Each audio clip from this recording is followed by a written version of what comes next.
Hello friends, welcome back to my channel. তো দেখতেই পাচ্ছ আমার মেয়ে নাকি এখন মেকআপ করছে। মেকআপের ব্রাশ নিয়ে আমাদের বাড়িতে দীপাদি এসছে আইব্রো করাতে। এখনও ওই দীপাদির ব্রাশটা নিয়ে আর আইব্রোর যে পাউডার আছে ওটা নিয়ে ও নাকি এখন মেকআপ করছে, সাজছে, বিয়ে বাড়ি যাবে। এত পাকা হয়েছে, অনেক লিপস্টিক পরছে, পাউডার মাখছে, মানে ব্রাশটাও কীভাবে ধরতে হয় সেটাও জানা। আমিও না এত ভালোভাবে ব্রাশ ধরতে পারবো না যেভাবে ব্রাশ ধরছে। আবার আয়না দিয়ে দেখছে যে ঠিক আছে কিনা। একবার করে পাউডার নিচ্ছে আর গ্লাসের এই গালের মধ্যে দিচ্ছে আর এরকম করে দেখছে, বলছে আমি মেকআপ করছি, মেকআপ মেকআপ বলে। ও নাকি মেকআপ আর্টিস্ট, ওনাকে সবাইকে মেকআপ করিয়ে দেবে।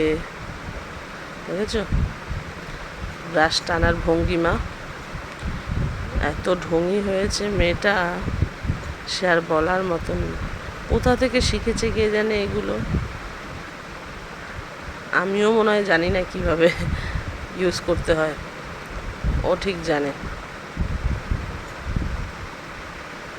আর বলবে আমি সাজুনি হয়েছি, সাজুনি। দীপাদি ব্রাশটা নিয়ে নিয়েছে বলে কিরম করছে দেখো। আবার আয়না দেখছে, বলছে আমি মেকআপ করেছি, মেকআপ মেকআপ। আবার নিল ব্রাশটা, আবার পাউডার দেবে।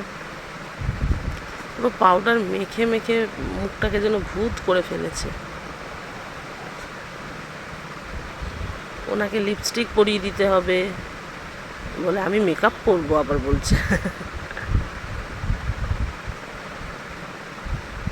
এত ঢং কোথা থেকে শিখেছে কে জানে।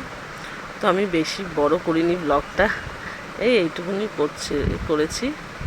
তো দেখো তোমরা, মেয়ে আস্তে আস্তে বড় হচ্ছে, তার কত ঢং, কত সাজার জিনিসের দরকার পড়ছে। তো চলো, আজকের ব্লগ এতটুকুই, আবার অন্য কোনো ব্লগে দেখা হবে। ব্লগটা মিনি ব্লগই রাখলাম, চলো টাটা।